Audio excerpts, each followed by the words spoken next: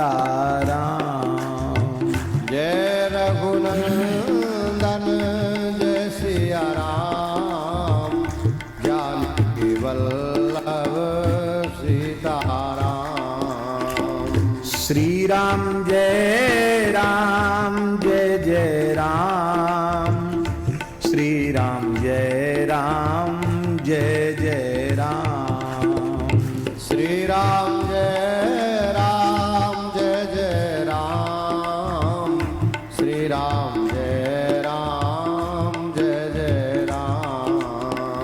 श्री राम जय जय राम, श्री राम जय जय राम।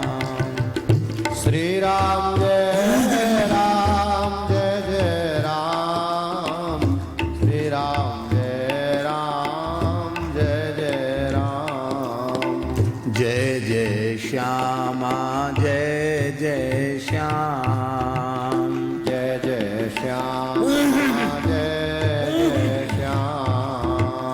जय जय श्री वृंदावन धाम, जय जय श्री वृंदावन धाम।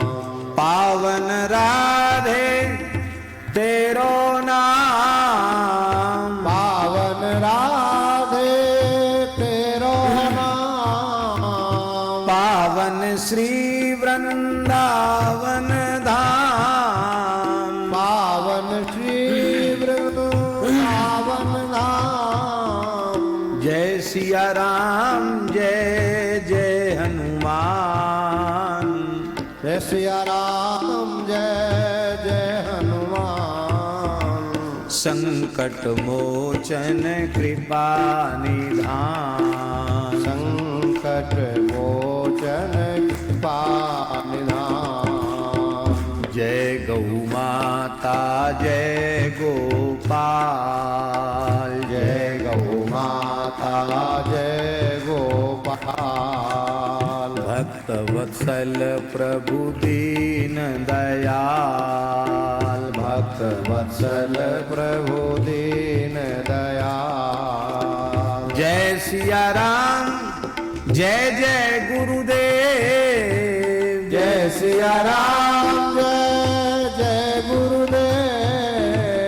जय सिया राम जय जय गुरुदेव। जय सिया राम जय जय गुरुदेव। जय सिया राम जय जय गुरुदेव, जय सिया राम जय जय गुरुदेव। जय सिया राम जय जय गुरुदेव।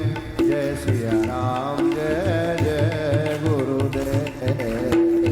श्री सीतारामचंद्र भगवान की जय।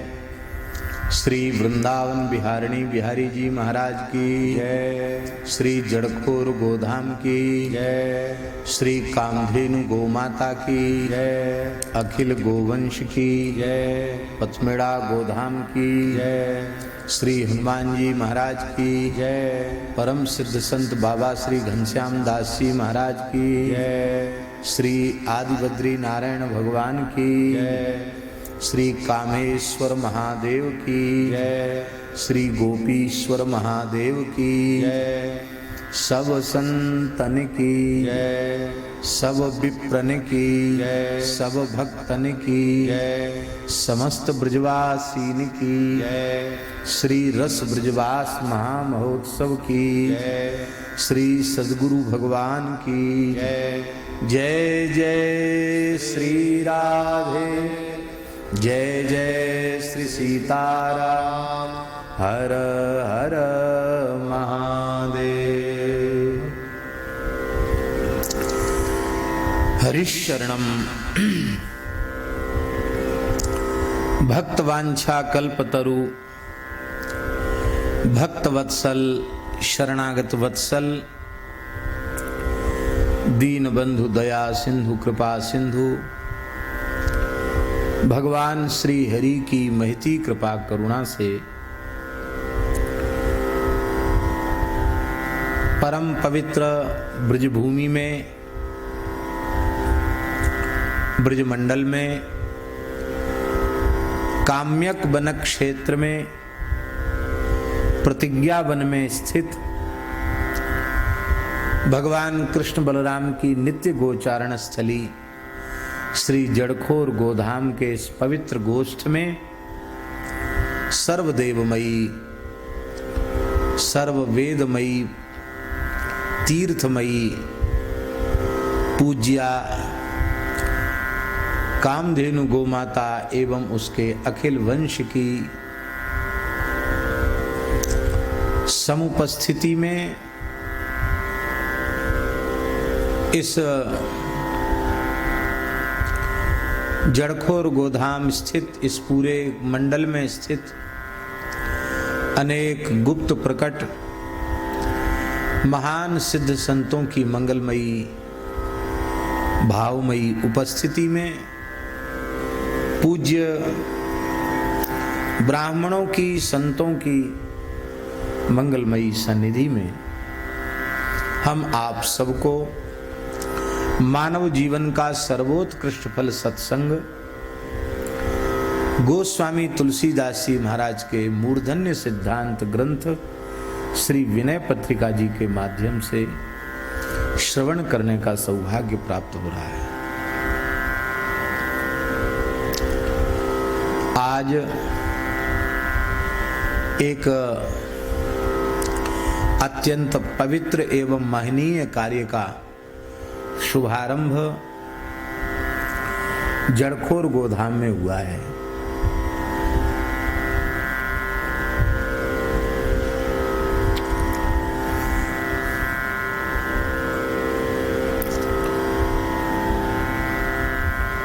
पूज्या वेद लक्षणा गो माता के पवित्र गोमय से देशी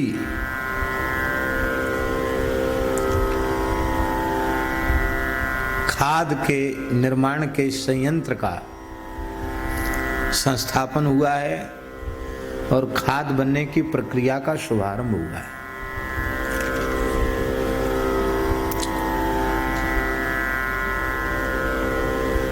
भारतवर्ष में वेद लक्षणा भारतीय देसी गायों की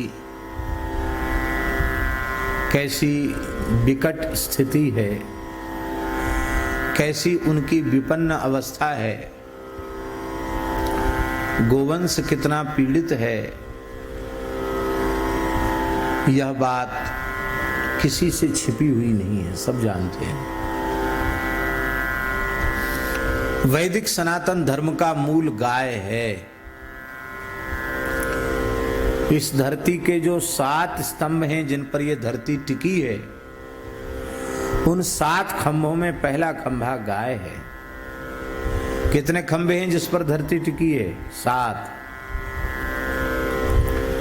कौन कौन है? ध्यान से सुने। गोभिः विप्रैश्च वेदैश्च सतीभिः सत्यवादिभिः अलुब्धैर् दानशीलैश्च सप्तभिर्धार्यते मही। यह श्लोक स्कंद पुराण में भी आया है और अन्यत्र भी आया है।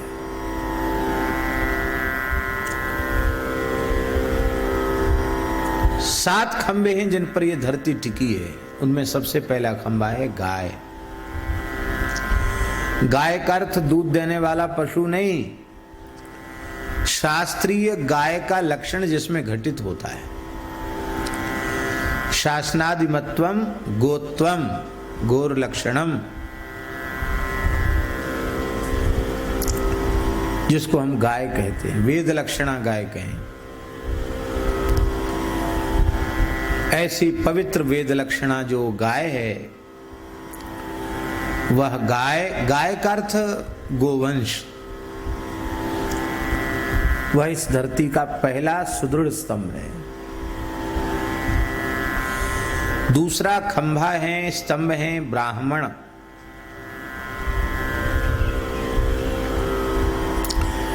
तीसरा खंभा है वेद।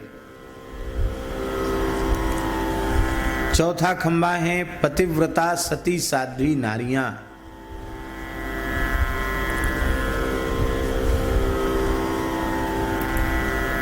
पांचवा खंभा है, पहला खंभा गाय, दूसरा खंभा ब्राह्मण, तीसरा खंभा वेद,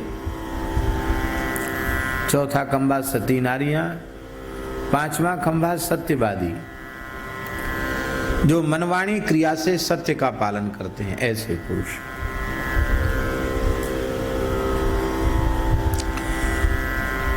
छठा खंभा है लोभ रहित पुरुष, जिनमें लोभ नहीं है, निर्लोभ है। और सातवां खंभा है दानशील पुरुष। एक तो दानी होते हैं, दान करने वाले होते हैं, दान करने वालों को दानी कहा जाता है, पर दानशील अलग होते हैं। दानशील उसको कहते हैं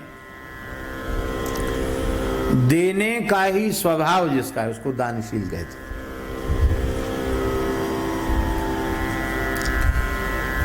बहुत से लोगों को देने का स्वभाव ही नहीं होता, स्वभाव में ही देना नहीं आता उनको। हमारे महाराज जी के परम स्नेही परम पूज्य श्री बड़े पुजारी जी, परम पूज्य श्री रामचंद्र दास जी महाराज बड़े पुजारी जी,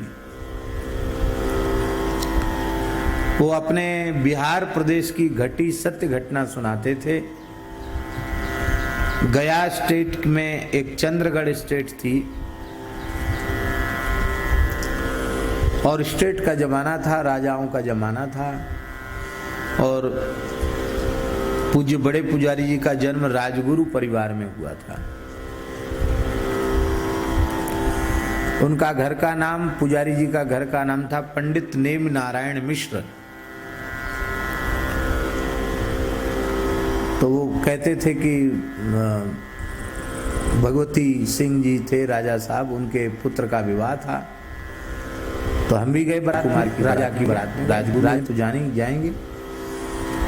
तो मेरे पिताजी भी गए, मैं भी गया, और मेरे बाबा भी उस समय थे, बड़े विद्वान थे, शास्त्रार्थ महारथी थे, बड़े पंडित थे, प्रकांड विद्वान थे।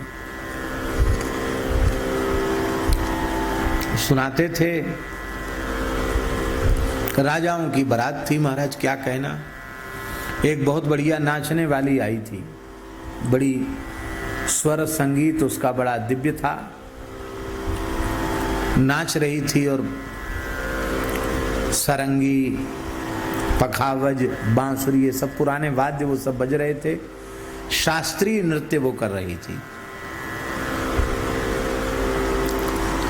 तो जो राजा साहब के नाते रिश्तेदार हैं, राजा साहब में कुछ न कुछ लुटा रहे थे, उसके नाच पर, गान पर सभी कुछ न कुछ दे रहे थे, ऐसा होता है। और ऐसे समय पर तो प्रतिष्ठा का प्रश्न होता, किसने क्या लुटाया। तो बोले हमारे बाबा भी बैठे थे बड़े सुंदर आसन पर, बाबा उठ के खड़े हो गए। सबको बड़ा आश्चर्य हुआ, गुरु जी क्यों खड़े हो गए भाई, राजगुरु जी क्यों खड़े हुए, लगता है कुछ देंगे। तो पंडित जी बोले, बहुत ध्यान से सुने, पंडित जी बोले वाह क्या कहना है, इस नर्तकी का रूप और इसका स्वर और इसका संगीत और इसका शास्त्रीय नृत्य सब अद्भुत नहीं, अद्भुताद्भुत है, क्या कहना है। और गुणग्राही लोग देख करके जो कुछ दे रहे हैं, न्यौछावर कर रहे हैं, वो ठीक ही है। इन सबको देते हुए देखकर हमारे मन में भी देने का उत्साह तो हो रहा है, पर यदि मुझे देने का अभ्यास होता तो मैं आज जरूर इसको कुछ न कुछ दे देता। क्या कहा उन्होंने कि यदि मुझे देने का अभ्यास होता तो मैं जरूर आज इसे कुछ न कुछ दे देता, पर क्या करें, जन्म से लेके अब तक हमको देने का ही अभ्यास, लेने का ही अभ्यास है, देने का अभ्यास है नहीं, इसलिए मैं आशीर्वाद देता हूँ। बैठ गए, हंसते हंसते सब लोटपोट हो गए। तो भले ही उन्होंने भली हास्य में कहा हो, लेकिन हृदय की बात कह दी। तो पूज्य हमारे महाराज जी इस बात को, प्रसंग को सुनकर पूज्य गुरुदेव भक्तमाली जी कहते थे, ऐसा न हो जाए कि हम लेते लेते देना ही भूल जाएं। दानशील उन्हें कहते हैं जिनको लेने में बहुत घबराहट, बहुत संकोच होवे और देने में अत्यंत प्रसन्नता होवे। ले में भी तो वह केवल यजमान के हितार्थ, उसके कल्याणार्थ लेवें, और जो लेवें उससे अधिक देने की इच्छा मन में रखें। ऐसे जो महापुरुष हैं वे दानशील कहे जाते हैं। हमें एक बात भूलनी नहीं चाहिए, हमारे पूर्वाचार्य, हमारे गोत्र के प्रवर्तक ऋषि महापुरुष, वे सब बड़े बड़े राजाओं के राजगुरु थे। इनमें कोई वशिष्ठ गोत्रीय है, कोई भारद्वाज गोत्रीय है, कोई उपमन्यु गोत्रीय है, कोई गौतम गोत्रीय है। अलग अलग गोत्र के विप्र देवता यहां विराजमान हैं। तो उन सबके गोत्र प्रवर्तक ऋषि बड़े बड़े चक्रवर्ती सम्राटों के ही राजगुरु रहे। बड़े बड़े राजसूय, वाजपेयी, अश्वमेध आदि यज्ञ उनके आचार्यत्व में संपन्न हुए। और उन राजाओं ने क्या कुछ नहीं दिया होगा उनको, लेकिन इतना सब लेने के बाद आपने सुना कहीं कि वशिष्ठ जी का महल बना हुआ है, विश्वामित्र जी का, भरद्वाज जी का महल बना हुआ। कहाँ रहते हैं? तपोवन में रहते हैं, जंगल में रहते हैं, पर्णकुटी में रहते हैं।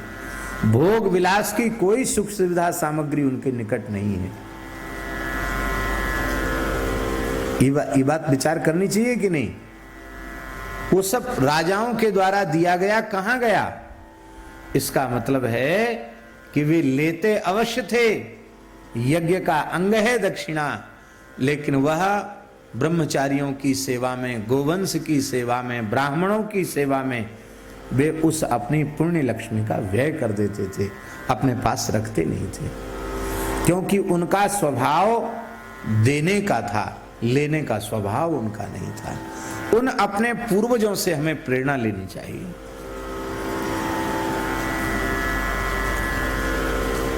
आदि काव्य श्रीमद् वाल्मीकि रामायण में एक वाक्य बड़े महत्वपूर्ण, बहुत महत्वपूर्ण वाक्य आया है। भगवान श्री राम को कंकण देते हुए महर्षि अगस्त्य कथा सुनाते हैं। वो कथा हमें नहीं सुनानी, ये कंकण उन्हें कैसे प्राप्त हुआ और हम कैसे आपको दे रहे हैं। तो महर्षि अगस्त्य ने कहा है वहां, दानस्य तु दानेन सुमहत् फल मुच्यते। जो वस्तु हमें दान में मिली है, उस वस्तु का यदि हम श्रद्धा पूर्वक दान कर दें, ज्यों का त्यों दान कर दें, और यदि सामर्थ्य हो कुछ सवाया करके दान कर दें, तो महर्षि अगस्त्य कह रहे हैं सुमहत् फल मुच्यते, बहुत महान फल की प्राप्ति होती है। वे कहते इसीलिए मैं आपको दे रहा हूं, क्योंकि मुझे दान में ये कंकण मिला है, मैं आपको दे रहा हूं। भगवान ने कहा मैं क्षत्रिय हूं, राजा हूं, ब्राह्मण तो नहीं हूं। बोले राजा प्रजा का रक्षक होता है, नारायण का स्वरूप होता है, राजा भी और लेने का अधिकारी है, इसलिए मैं आपको देता हूं, आप इसको स्वीकार करें। राम जी ने स्वीकार किया। हमारे यहाँ साधुओं में कहावत है, दान में ते दान दे, तीन लोक जीत ले। खाकचौक वाले महाराज जी कहते, दान में ते दान दे, तीन लोक जीत ले।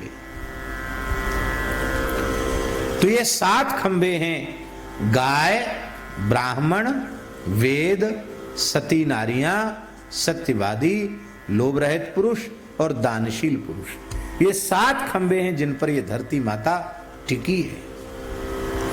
पर हमें विचार करना है इन 7 खंभों में प्रधान कौन है। प्रधान किसको कहेंगे? जिसके बिना शेष 6 खंभों की स्थिति ही संभव न हो उसको प्रधान कहेंगे।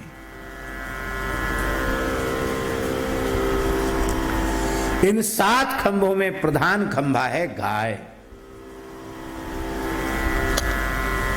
7 खंभों में प्रधान खंभा है गाय। कैसे प्रधान है?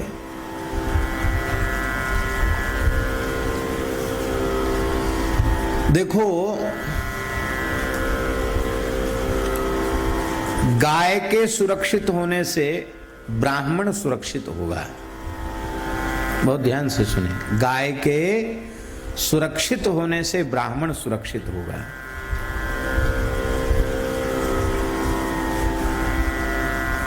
महाभारत में भगवान व्यास ने कहा है गाय और ब्राह्मण इन दोनों का कुल सृष्टि के आरंभ में एक ही था, किंतु ब्रह्मा जी महाराज ने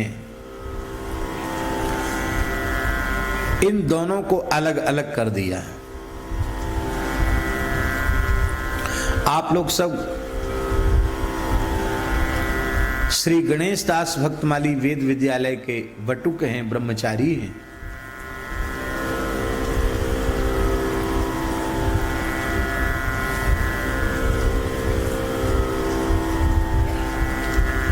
इतना आप सब जानते हैं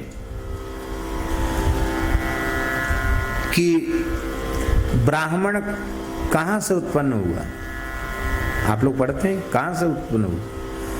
ब्राह्मणोस्य मुखमासीद बाहु राजन्याः कृताः ऊरु तदस्य जदवैश्याः पदव्यागुशूदरो अजायत। अस्य माने अस्य परब्रह्मणः मुखम ब्राह्मण आसीत। उस परब्रह्म परमात्मा विराट पुरुष का मुख ब्राह्मण है। मुखत्वात् मुख्यम बाहु राजन्यकृतः। बाहु में कौन वचन है? बाहु बाहु वाह वाह, द्विवचन है ना। बाहु माने दोनों भुजाओं से क्षत्रिय उत्पन्न हुए।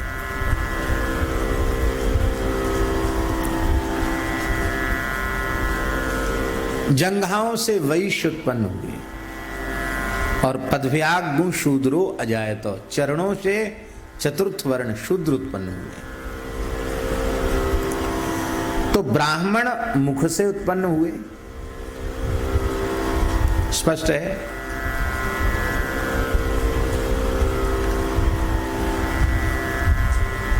अग्नि भी मुख से ही उत्पन्न है।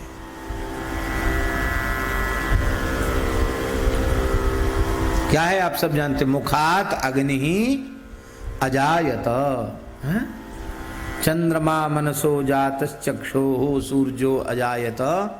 श्रोत्राद वायुश्च प्राणश्च मुखाद अग्निरजायत। मुखात केवल इतना ही अंश कहेंगे, मुखात अग्नि अजायत। उस परब्रह्म परमात्मा के मुख से अग्नि उत्पन्न हुआ। तो अग्नि और ब्राह्मण दोनों की एक जाति हुई, एक वर्ण हुआ। और वेद में लिखा है कि उस परब्रह्म परमात्मा के मुख से ही, हिरण्यगर्भ ब्रह्मा के मुख से ही गाय उत्पन्न हुई। और महाभारत में तो कथा है महाराज जी पूरी कि ब्रह्मा जी के मुखारविंद से कैसे गाय उत्पन्न हुई।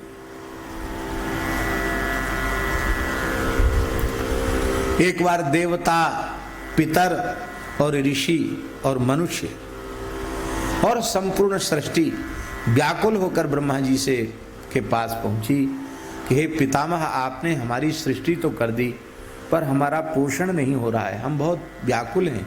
देवता बोले हम लोग देवलोक में शक्तिहीन हो रहे हैं, दुर्बल हो रहे हैं।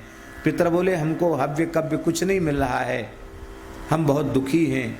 ये वनस्पति बोली हमको पोषण नहीं मिल रहा है, मनुष्य बोले हम भूखे मर रहे हैं, हम क्या करें। ब्रह्मा जी घबरा गए इतनी भीड़ देख के कि इतने बना तो दिए और सब हाय भूखे मरे, हाय भूखे मरे, सब चिल्लाए, अब क्या करें। तो ब्रह्मा जी ने भगवान का ध्यान किया और ब्रह्मा जी को आया कि थोड़ा हम सोचें विचारें, इसके लिए थोड़ा सा अवकाश हमको मिले। तो ब्रह्मा जी ने अमृत पान किया, ऐसा लिखा है महाभारत। अमृत पान किया, अमृत पान खूब छक के ब्रह्मा जी ने अमृत पिया। जब तृप्त हो गए, कोई जब तृप्त हो जाता ना तो उसको डकार आती है, तो ब्रह्मा जी को डकार आई और डकार आई तो उनके मुख से सुगंध निकली और उसी समय उनके मुख से आदि गौ सुरभि का प्राकट्य हो गया। तो अग्नि, ब्राह्मण और गाय, इन तीनों को वेद के अनुसार और पंचम वेद महाभारत और पुराणों के अनुसार, भगवान व्यास के अनुसार, स्मृतियों के अनुसार, आगम के अनुसार, धर्मशास्त्र के अनुसार, ये तीनों ब्राह्मण ही हैं। अग्नि भी ब्राह्मण, गाय भी ब्राह्मण और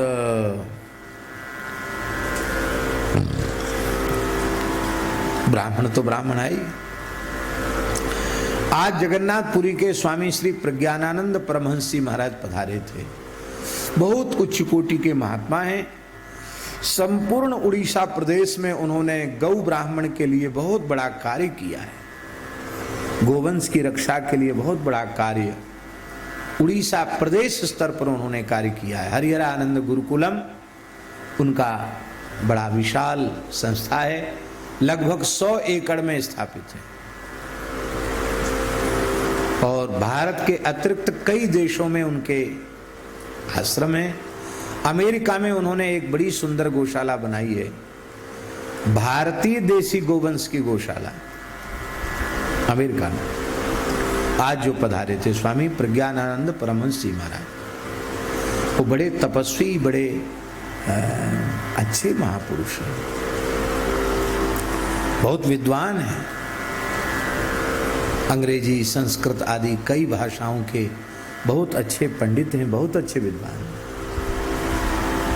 पवित्र कान्यकुब्ज विप्रकुल में उनका जन्म और विश्वविद्यालय में पढ़ाया उन्होंने कुछ दिन। बड़ा अद्भुत उनका जीवन है। तो वो बता रहे थे कि विदेशों में आज भी भारतीय गाय को अंग्रेज लोग ब्राह्मण काऊ कहते हैं। क्या कहते हैं? ब्राह्मण काऊ। लोगों को आश्चर्य हुआ कि यहाँ के लोग, वहां वो शुरू से ही भारतीय गाय को यहाँ लोग भारतीय इंडियन काऊ नहीं कहते, ब्राह्मण काऊ।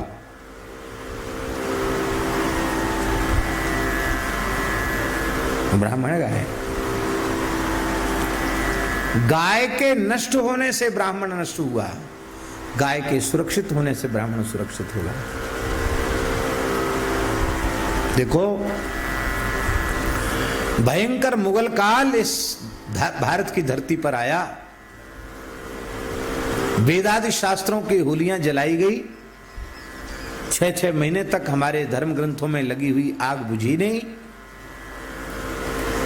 न जाने कितने टन और कितने मन यज्ञोपवीत जला दिए गए, कितने ब्राह्मणों को तोप से उड़ा दिया गया, कितना भयंकर अत्याचार भारतवर्ष की धरती ने सहा। लेकिन इसके बाद भी इस देश का ब्राह्मणत्व नष्ट नहीं हुआ, विप्रत्व नष्ट नहीं हुआ।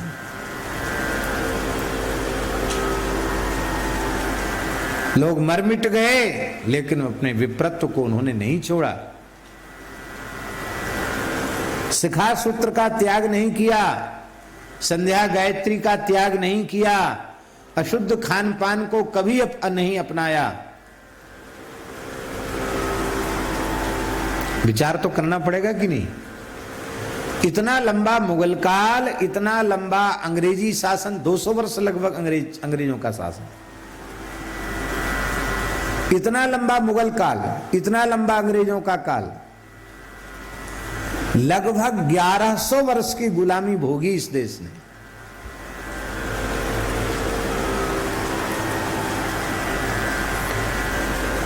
लेकिन इतने लंबे काल में ब्राह्मणत्व तो हमारे यहां का नष्ट नहीं हुआ। मुगल काल में ब्राह्मणों को, हिंदुओं को पीड़ित करने के लिए यदा कदा ये म्लेच्छ गोवध कर देते थे, पर गोवधशालाएं उस समय नहीं खुली थी, गोमांस का निर्यात नहीं होता था।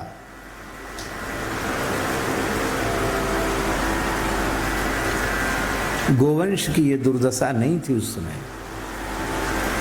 तो गायों के सुरक्षित होने के कारण, पूजित पोषित होने के कारण इतना अत्याचार सहकर भी लोगों ने अपने ब्राह्मणत्व को बचा कर रखा है। वे लोग बचा के नहीं रखते तो आज हम इस प्रकार से होते, कभी ना होते।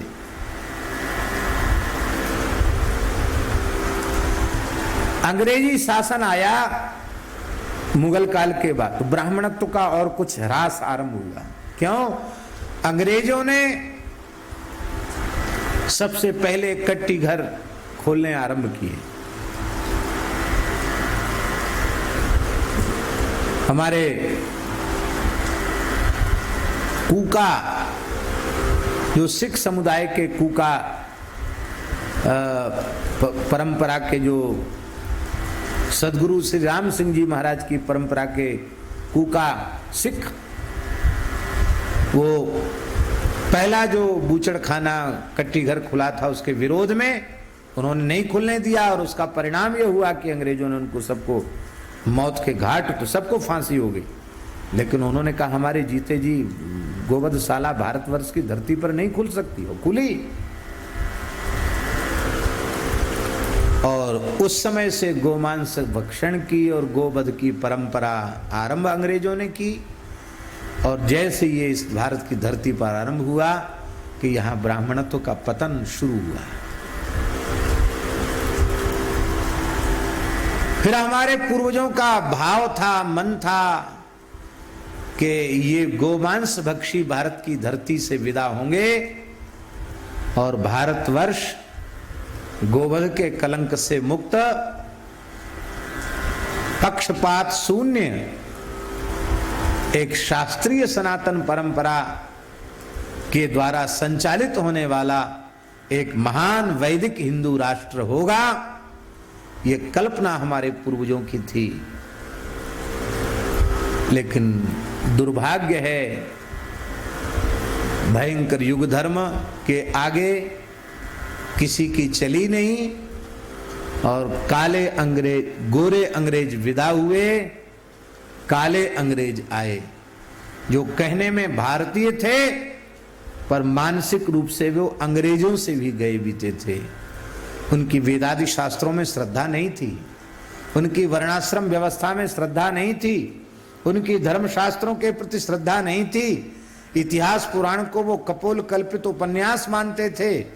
ऐसे विदेश की धरती पर पढ़े लिखे, पाश्चात्य संस्कार और सभ्यता से प्रभावित, जिन्हें हिंदू शब्द सुनने में, कहने में भी चिढ़ती, जो हिंदू को गैर मुस्लिम कहा करते थे, ऐसे लोग इस देश के शासक बने। और स्थिति ये बनी कि वे अनुबंधित कर दिए कि हम गोमांस देंगे। क्यों? क्योंकि हम गरीब हैं, अपनी माँ जिसको हम गो माता कहते हैं उसका मांस बेचकर तब हमें विदेशी मुद्रा मिलेगी, तब हमारी गरीबी दूर होगी। हम पूछते हैं, ऐसा कुतर्क देने वाले लोग मर गए, नाम निशान मिट गया उनका, और आज 70 वर्ष से ऊपर हुआ, देश की गरीबी मिटी। गोमांस बेचकर गरीबी दूर होगी? गोवध के द्वारा भारतवर्ष का विकास होगा, भारतीयता का विकास होगा। सबका साथ सबका विकास बहुत अच्छी बात, पर सबका साथ सबका विकास होगा तभी जब विकास के मूल केंद्र में वेद लक्षणा भारतीय देसी गाय होगी। गोवंश का संरक्षण संवर्धन यदि केंद्र बिंदु में नहीं होगा तो हम विकास के नाम पर भी आत्म विनाश ही करेंगे। गोरक्षा गोरक्षा ही नहीं है, गोरक्षा धर्म रक्षा ही नहीं है, गोरक्षा आत्मरक्षा है, गोरक्षा राष्ट्र रक्षा है। गाय के रक्षित होने से ही हम रक्षित होंगे, है ना दीनबंधु दास जी। यतो गावस ततो वयम, गाय हैं इसलिए हम हैं, गाय न होती तो हम न होते। भयंकर वैश्विक महामारी कोरोना, इसकी चपेट में जो पूरा संसार आया है उसका मूल कारण है वेद लक्षणा भारतीय देसी गोवंश का घोर तिरस्कार। और हम आपसे फिर निवेदन कर रहे हैं, आज भी इस भयंकर संक्रमण से दुर्भाग्य से जो ग्रसित हो चुके हैं, उनमें जो गोभक्त हैं उनको आज भी यह अनुभूति हो रही है कि भारतीय देसी गाय के गोबर और गोमूत्र के से निर्मित जो अमृत अर्क है, उसके पीने से उनकी रोग प्रतिरोधक क्षमता इतनी बढ़ रही है कि वे कोरोना को हराने में सक्षम हो रहे हैं। ऐसे एक दो उदाहरण नहीं, ऐसे हजारों उदाहरण इस देश में इस बार भगवत कृपा से प्राप्त हुए हैं। पर दुर्भाग्य है कि आज भी ईमानदारी से यह देश और यह संसार पूज्या गौ माता के गोबर और गोमूत्र के महत्व को स्वीकार नहीं कर पा रहा है। दीनबंधु दास जी ने अभी कल की ही बात है, कल ही आपने सुनाया था, आपके मोबाइल पर जो आया था आपने सुनाया था, किन्हीं सज्जन ने स्वयं अपना अनुभव साझा किया, वीडियो बना करके उन्होंने डाला कि मैं कैसे कैसे संक्रमित हुआ और मेरी स्थिति बहुत बिगड़ गई। और एक गोयल जी सज्जन है, उनके माध्यम से हमको श्री जड़खोर गोधाम से निर्मित गोमय गोमूत्र से निर्मित अमृत अर्क हमको मिला और हमने उसे ग्रहण किया। मैं पूरी तरह नेगेटिव हूं और पूर्ण स्वस्थ हूं, परिवार सहित स्वस्थ हैं। 5 दिन में ठीक हो गए। इंदौर में पंडित श्री पुरोहित जी का पूरा परिवार संक्रमित हो गया था, गोमय गोमूत्र अर्क से ही ठीक हो गए। ऐसे सैकड़ों।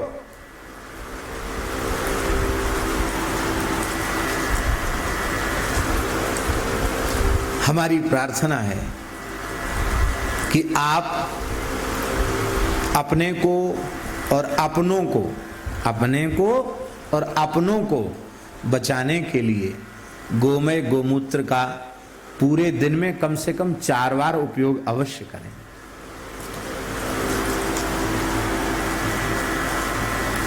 तीन घंटे के अंतर से भगवती गोमाता आपको पूर्ण सुरक्षित रखेंगी, ऐसा हमारा अपना विश्वास है। तो दुर्भाग्य था इस देश का कि गोवंश नष्ट हुआ। अंग्रेजों ने गोवध की परंपरा आरंभ की, फिर देश स्वतंत्र हुआ, उसके बाद भी गोवध बढ़ता चला गया। और अब स्थिति ये है कि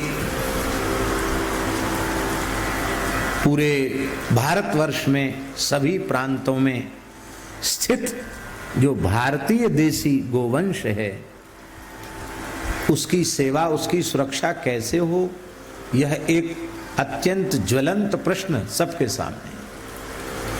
जो भी गो सेवा के इस पवित्र कार्य में लगे सबके सामने है।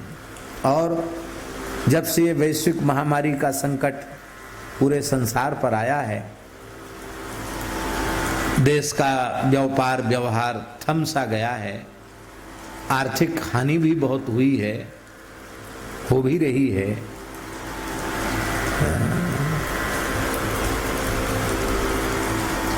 ये तो बहुत बहुत धन्यवाद है इस देश के वर्तमान प्रधानमंत्री जी को कि इस भयंकर संकट की घड़ी को कैसी सूझबूझ से, कैसे विवेक से वे संभाल करके ले चल रहे हैं और कितनी उदारता पूर्वक गरीबों को फ्री राशन दे करके और चिकित्सा दे करके, सुविधा दे करके और अच्छी अच्छी योजनाएं लागू करके सर्वजन हिताय सर्वजन सुखाय कार्य कर रहे हैं। निश्चित ही ये देश के लिए सौभाग्य की बात है कि इस विकट काल में एक ऐसा कुशल प्रधानमंत्री और ऐसा कुशल उनका समर्पित मंत्रिमंडल इस देश को प्राप्त है, जिससे ये संकट की घड़ी में बहुत अच्छी रीति से देश बाहर निकल भी रहा है और भगवत कृपा से निकल भी जाएगा। इसके लिए हम बहुत जितनी प्रशंसा करें उतनी कम है, लेकिन एक बात से हमें बहुत अधिक असंतोष भी है और केवल हमें ही नहीं पूरे देश के गोभक्तों में एक बात से को लेकर बहुत असंतोष है। वो असंतोष इस बात का है कि इस भीषण काल में माननीय प्रधानमंत्री जी को राष्ट्रीय आपदा कोष से गोवंश के संपोषण के लिए भी एक राशि उदारता पूर्वक निकालनी चाहिए, क्योंकि इस विकट परिस्थिति की सबसे अधिक मार यदि किसी पर पड़ी है तो वो गायों पर पड़ी है और गोवंश कितना प्रभावित हो रहा है इससे ये गो सेवा में लगे हुए लोग अनुभव कर रहे हैं।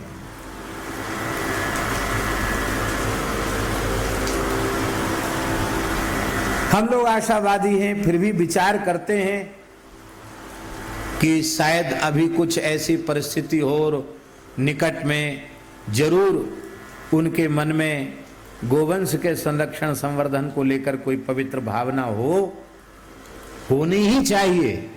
और हम भगवान से प्रार्थना करते हैं कि गोवंश के संरक्षण संवर्धन की पवित्र भावना एक प्रतिज्ञा के साथ, एक सत संकल्प के साथ वर्तमान देश के शासक के मन में आवे और भारत की धरती सद्या गोवध के कलंक से मुक्त हो। हमें बहुत प्रसन्नता है। लोग कहते थे 370 इतनी जटिल समस्या है, कैसे इसका समाधान होगा, लेकिन धन्य है सरदार वल्लभ भाई पटेल के बाद एक ऐसा महान मनोबल से संपन्न गृहमंत्री इस देश को प्राप्त हुआ और ऐसा प्रधानमंत्री प्राप्त हुआ, ऐसा समर्पित मंत्रिमंडल प्राप्त हुआ कि लोग सोचते ही रह गए, देखते ही रह गए। इस देश में भी कुछ ऐसे लोग हैं जो देश की धरती पर पैदा होकर यहाँ का राशन पानी खा पी कर सुख सुविधा भोग कर भी राष्ट्र हित का जैसा चिंतन उन्हें करना चाहिए वैसा राष्ट्र हित का चिंतन करने का स्वभाव ही उनका नहीं है, संस्कार ही उनका नहीं है। ऐसे लोग भी इस देश में, वे भी सब देखते ही रह गए और 370 का कलंक इस भारत की धरती से मिट गया और डॉक्टर श्यामा प्रसाद मुखर्जी के चरणों में सच्ची श्रद्धांजलि इस राष्ट्र ने समर्पित की, अपने पूर्वजों के चरणों में सच्ची श्रद्धांजलि समर्पित की। देश का शीर्ष जम्मू कश्मीर लद्दाख ये पुनः भारतवर्ष का अंग तो था ही, लेकिन पूरी तरह भारतीय राष्ट्र बनकर के सम्मिलित हुआ। क्या आपने सुना कभी देश की स्वतंत्रता के बाद कभी राष्ट्रीय ध्वज जम्मू कश्मीर में फहराया गया हो श्रीनगर में? लेकिन धन्य है, अब वह सौभाग्य का दिन इस देश में आया कि बड़े गौरव से भारतवर्ष का तिरंगा आज वहां की धरती पर भी लहरा रहा है और भगवान की कृपा से, गौ माता की कृपा से ये देश जब गोवध के कलंक से मुक्त होगा तो ऐसा सुंदर अवसर आएगा कि जो भारत माता के टुकड़े टुकड़े हुए हैं वे विभाजन की रेखाएं समाप्त होंगी, भारतवर्ष अखंड होगा। और भगवान कृपा करेंगे, उस अखंड भारत में स्वतंत्रता का सुख का अनुभव, स्वतंत्रता की श्वास लेने का सौभाग्य हम आप सबको प्राप्त होगा। बोलो युगल सरकार की जय। देख लो, नाम लेती ठाकुर जी आगे प्रकट हो गए, हमारा तो इधर ध्यान ही नहीं गया।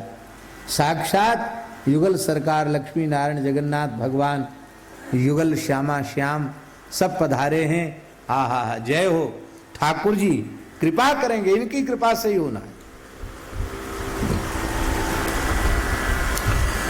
जो जो भारत में था वो सब भारत में ही होगा। और ये हम बोल रहे हैं, भगवान की कृपा से बोल रहे हैं, गुरुजनों की कृपा से बोल रहे हैं।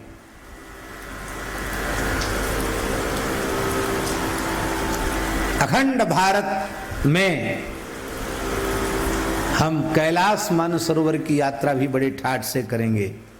वो तब करेंगे जब कैलाश मानसरोवर भारत में था, भारत में आ जाएगा, आएगा।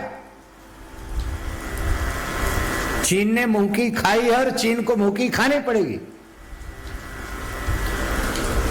तिब्बत, बर्मा, नेपाल, ये सब मिलकर एक होगा। नेपाल तो भारत और नेपाल में अंतर कहां है? आज भी भारतवर्षे भरतखंडे वहां बोला जाता है। दुर्भाग्य है कुछ कम्युनिस्ट विचारधारा के लोग, चीन से प्रभावित लोग हमारे पवित्र हिंदू राष्ट्र नेपाल की धरती पर पैदा हो गए हैं और वे दुर्भाग्य से भारतवर्ष से दूरी बढ़ा रहे हैं। नेपाल राष्ट्र को यदि अपना अस्तित्व अनंत काल तक बचाकर रखना है, अपना स्वाभिमान बचाकर रखना है, तो उसे चीन का अनुगत नहीं, उसे भारत से सुदृढ़ संबंध बनाकर रखना होगा।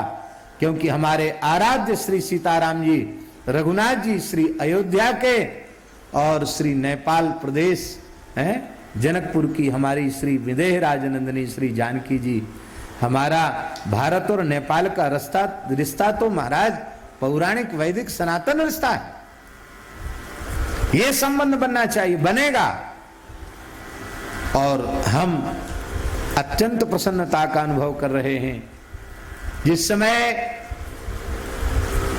राम जन्मभूमि मुक्ति का आंदोलन आरंभ हुआ, उस आंदोलन को मुगल काल से ही चल रहा था, लेकिन इस आंदोलन के तो साक्षी हम भी रहे। परम पूज्य विरक्त शिरोमणि स्वामी श्री वामदेव जी महाराज अपनी सारी नियमावली को किनारे करके उन्होंने संत समाज को एकजुट किया और कमर कस के कूदे इस आंदोलन में। संत समाज कमर कस के कूदा और भगवत कृपा से बावरी ढांचा ध्वस्त हुआ। जिस दिन बावरी ढांचा ध्वस्त हुआ, उस समय हम वृंदावन में सिंहपुर हनुमान जी पर पाठ कर रहे थे, तो समाचार तो सुनते ही थे, तो मन में बड़ी वेदना थी। उस दिन हमने, कोई देखो अदृष्ट की प्रेरणा समझिए इसको, उस दिन मैंने संकल्प किया हनुमान जी, सिंहपुर हनुमान जी के सामने कि हनुमान जी आपने गर्जना की थी तो औरंगजेब के सैनिक सब मर गए, गिर गए, और वृंदावन को टूटने से, मंदिरों को उजड़ने से आपने बचाया, तो आज ऐसी गर्जना कीजिए कि वो ढांचा ध्वस्त हो जाए। हमने कहा हम तभी उठेंगे अपने आसन से जब कोई अच्छी खबर आ जाए, क्योंकि संभावनाएं बहुत ऐसी थी और शासन भी प्रदेश में ऐसे व्यक्ति का था जो कहता था परिंदा पर नहीं मार सकता है। और एक दिन में दास ने, जहां तक हमें स्मरण है, 96 सर्ग का पाठ किया हमने एक दिन में। सवेरे आके बैठ गए, बिना खाए पिए लघुशंका भी नहीं गए, करते ही रहे पाठ। अभी जो महंत हैं श्री सुंदरदास जी अखाड़े के, उनके गुरुजी इस समय विराजमान थे, वो 2-3 बार हमको देखने भी आए कि ये क्या महात्मा बैठा है सवेरे से पाठ ही कर रहा है, उठा ही नहीं आसन से। शाम को उन्होंने आकर के कहा महाराज जी ढांचा गिर गया, काम हो गया। बोलो वृंदावन बिहारी। जैसे ही कहा काम हो गया, हम उठ के खड़े हो गए। महाराज जी बोले आज तो पंडित जी आपने बहुत देर पाठ किया, पूरे दिन पाठ ही करते रहे। मैंने कहा महाराज जी ये संकल्प था, महाराज जी बोले बड़ी प्रसन्नता की बात है। राम जी को तंबू में रहना पड़ा, टेंट में रहना पड़ा,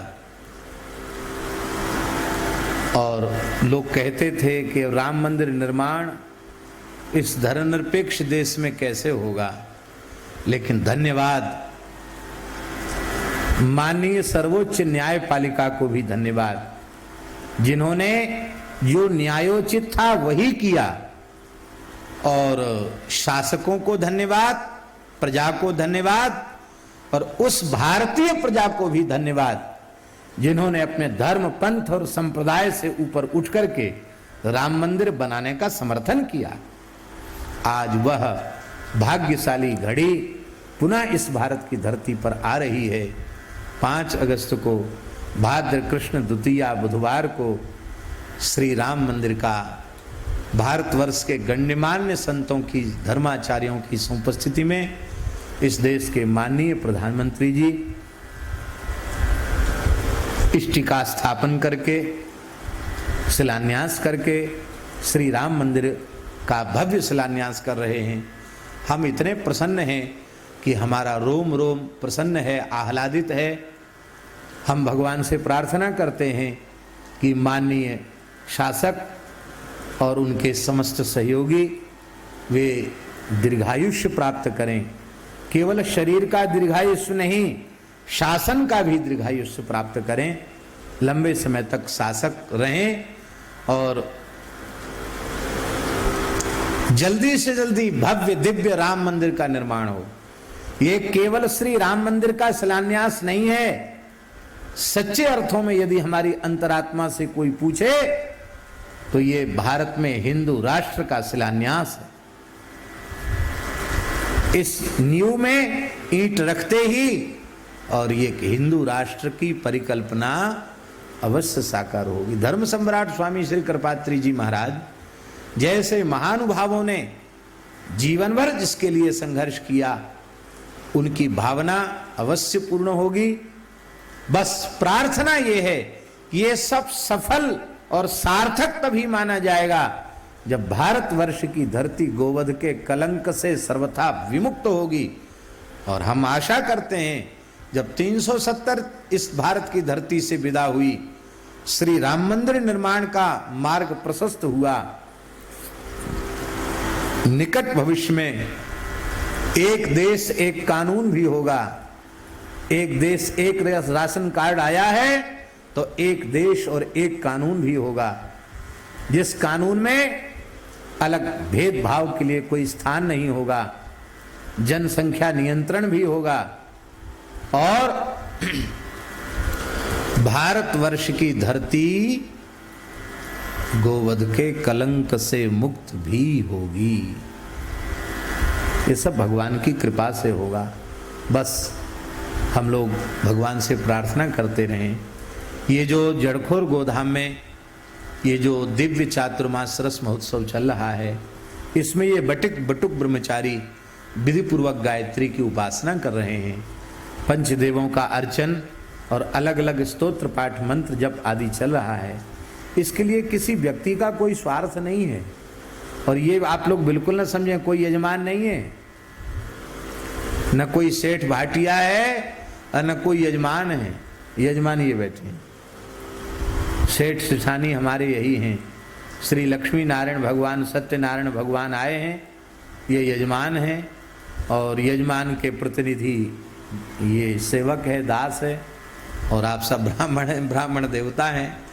तो ये गोवध का कलंक मुक्त हो, गोवध का कलंक दूर हो, गोवंश सुखी संरक्षित हो, भारत सहित संपूर्ण विश्व प्रसन्न और सुखमय हो, रोग से मुक्त हो, सभी में परस्पर सद्भाव हो, धर्म की अधर्म का प्राणियों में सद्भावना हो, विश्व का कल्याण हो, गोवंश की रक्षा हो, गोवंश की रक्षा हो, वैदिक सनातन धर्म की जय हो, वैदिक सनातन धर्म की जय हो, भारत अखंड हो, भारत अखंड हो, भारत अखंड हो, पूज्य स्वामी श्री करपात्री जी महाराज की जय हो, पूज्य श्री सद्गुरुदेव भगवान की जय हो, यज्ञेश्वरी जगतजननी गौ माता की जय हो, श्री झूलन बिहारिणी बिहारी जी महाराज की जय हो।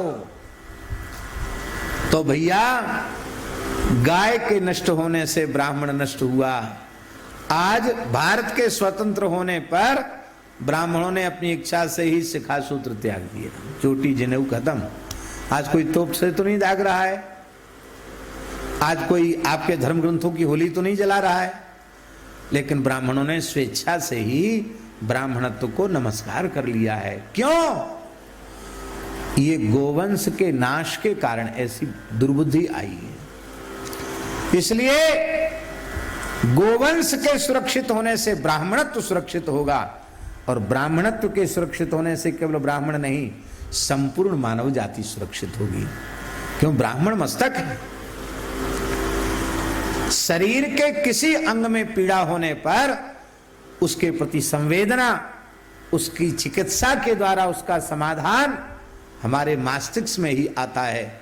ब्राह्मण वह व्यक्तित्व है जो सर्व समाज की पीड़ा का, दुख का अनुभव भी करता है और पूरे समाज को, पूरे राष्ट्र को पीड़ा से रहित बनाने का प्रयास पूरे जीवन पर्यंत अपने जप तप आदि साधनों के द्वारा करता है। ऐसे पवित्र महानुभाव को ब्राह्मण कहते हैं। ऐसे ब्राह्मण के द्वारा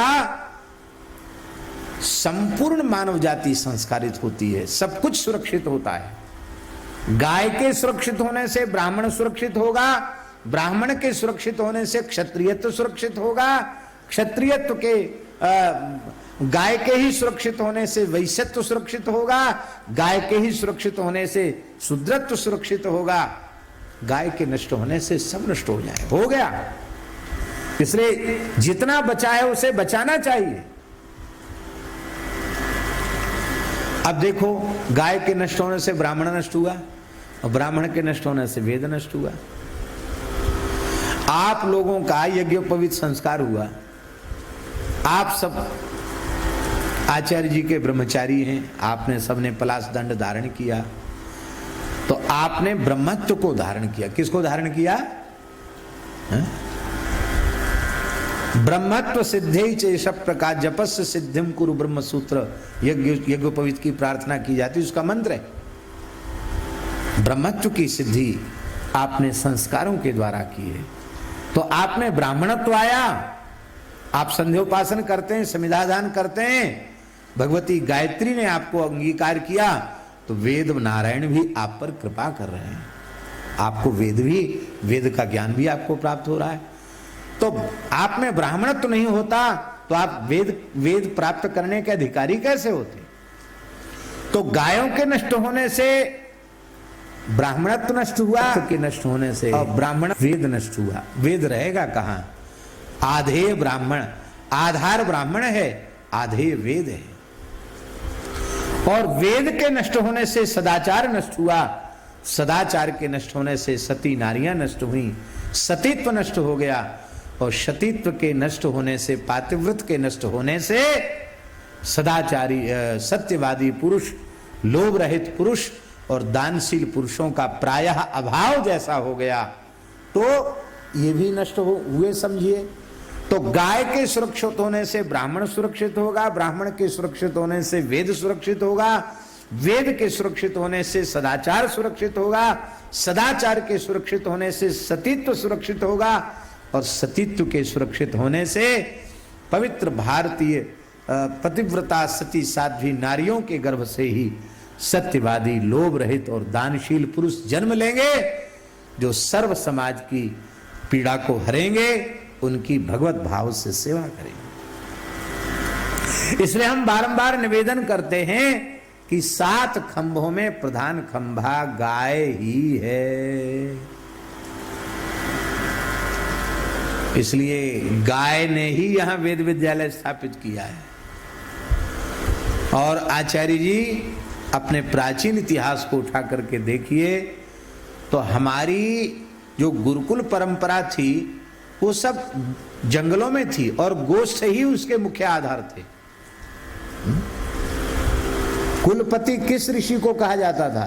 10,000 बटुक ब्रह्मचारी जहां निवास करें उसे कुलपति कहा जाता था। और उनकी पर्वत वन्य क्षेत्र ही उनके गुरुकुल के स्थान हुआ करते थे, और लाखों की संख्या में उन ऋषियों के पास गोवंश हुआ करता था। और कोई नौकर चाकर नहीं थे, ब्रह्मचारी ही गैया चराते थे, और गैया चराते चराते उनको ब्रह्म ज्ञान हो जाता था, गो सेवा करते करते उनको। इसलिए अग्नि की, गाय की, गुरु की और वेद की, 4 की उपासना करते हुए वो चारों की उपासना करते हुए वो धर्म, अर्थ, काम और मोक्ष, इन चारों पुरुषार्थों को प्राप्त करने के अधिकारी बनते थे। बोलो वृंदावन बिहारी लाल की जय।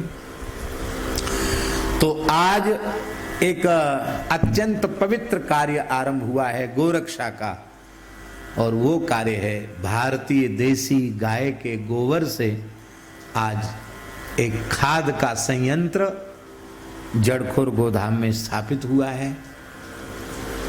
और उसका इतना अच्छा परिणाम आने वाला है कि पूरा क्षेत्र रासायनिक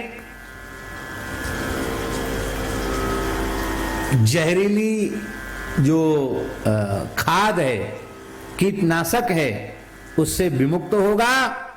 भारतीय देसी गाय के मूत्र से निर्मित कीटनाशक जो बहुत उपयोगी है, गोमूत्र से निर्मित कीटनाशक भी यहां बनेगा। और बहुत सुंदर भगवत कृपा से अत्यंत सुंदर ये खाद का निर्माण, दानेदार खाद का निर्माण आज से आरंभ हुआ है। निकट भविष्य में पूरा क्षेत्र गो कृषि उत्पादित अन्न का आधार बनेगा। स्वस्थ भारत और स्वावलंबी भारत के निर्माण के दिशा में यह एक बहुत उत्तम कदम होगा जो आज स्थापित हुआ है भगवत कृपा से। तो महाराज जी, पूरे देश में जो गोवंश के सेवा सुरक्षा को लेकर संकट है, उस संकट का समाधान का उपाय क्या है? सरकारों को तो सहयोग करना ही चाहिए, प्रजा को तो सहयोग करना ही चाहिए, लेकिन इसका बहुत उत्तम आधार यही बन सकता है कि हम भारतीय देसी गोवंश के गोबर गोमूत्र का सर्वोत्तम उपयोग कर सकें। और ये गोबर गोमूत्र के उपयोग की दिशा में एक बहुत अच्छी पहल है, बहुत अच्छा कदम है। हमें ऐसा विश्वास है कि भगवान की कृपा से, गौ माता की कृपा से, गुरुदेव की कृपा से निकट भविष्य में जड़खोर गोधाम देश की एक ऐसी आदर्श गो सेवा का प्रकल्प बनेगा, गौशाला बनेगी कि हम ईमानदारी से, बड़े स्वाभिमान पूर्वक, विश्वास पूर्वक कह सकेंगे कि यह गौशाला पूरी तरह आत्मनिर्भर है, हैं? ये आत्मनिर्भरता की दिशा में उठाया हुआ एक कदम है, एक कदम है। और इसका निश्चित परिणाम आएगा। यद्यपि हमारे सुनने में आया था कि ये बटुक ब्रह्मचारी गायत्री पुरस्कार में ये जाएंगे तो उनको बहुत समय लग जाएगा, जप में भी बहुत बहुत देर हो जाएगी। लेकिन इसलिए एक मत ये था कि आचार्य जी, आचार्य श्री महेश जी पूजा संपन्न करें। और मैंने कहा भाई, इतने पवित्र कार्य में गौ माता की तो गोष्ठ है ही है, वो गौ माता भी उपस्थित हो और इतने ब्राह्मणों की चरणरज पड़ जाएगी तो निश्चित गोवंश की रक्षा का एक बहुत पवित्र कार्य होगा। आप सबने बड़ी कृपा की, इतना समय दे करके। अब भगवान से हम प्रार्थना करते हैं कि ये जल्दी से अत्यंत सफलता की ओर अग्रसर हो, पूरे क्षेत्र को इसका लाभ मिले और गोवंश के गोबर गोमूत्र का उत्तम उपयोग हो सके, जिससे कुछ गौशाला को आत्मनिर्भर बनने में सहयोग मिले। इन्हीं शब्दों के साथ हम प्रणाम करते हैं। आज भगवान की कृपा से रस भी बरसा है आकाश से, और उस रस वर्षण की प्रसन्नता में ये सब भी आनंद मना रहे हैं। और कब इनका आनंद वृद्धि को प्राप्त हो जाएगा, इसको कह पाना थोड़ा कठिन है, इसलिए ठाकुर जी झूला में विराजे हैं। बीच में कुछ अपरिहार्य कारणों से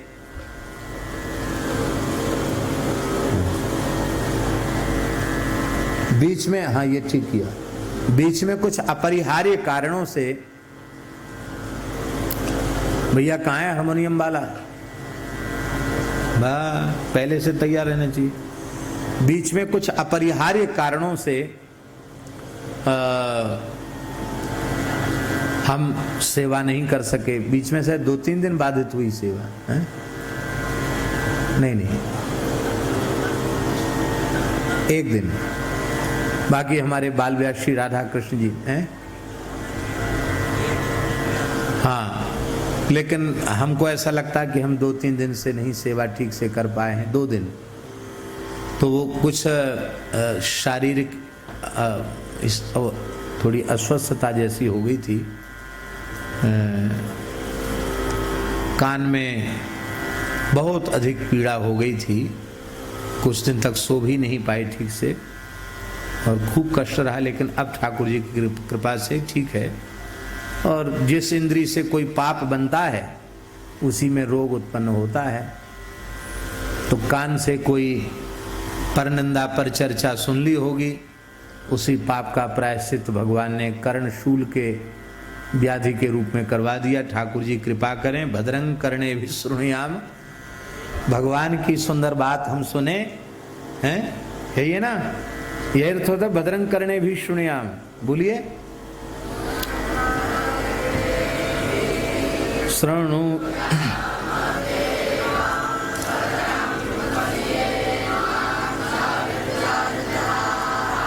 स्थिरैरङ्गैस्तुष्टु वाग्गुंसस्त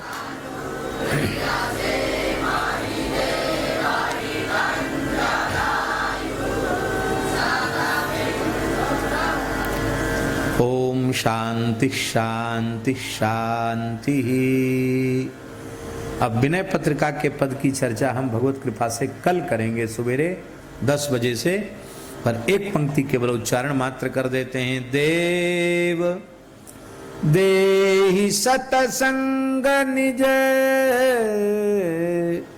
अंग श्रीरंग भव भंग कारण करण भव भंग कारण शरण शोक हारी। ये तु भवदंघ्रि पल्लव समाश्रित सदा भक्तिरत विगत संशय मुरारी। श्री सीताराम जी महाराज की जय। जय राम श्री राम, जय राम जय जय राम। श्री राम जय राम जय जय राम। श्री राम जय राम जय जय राम। श्री राम जय राम जय जय राम। श्री राम जय राम जय जय राम। श्री राम जय राम जय जय राम। श्री राम जय राम जय जय राम। श्री राम जय राम जय जय राम। श्री राम जय राम जय जय राम। सीताराम जय सीताराम। सीताराम जय सीताराम। राधे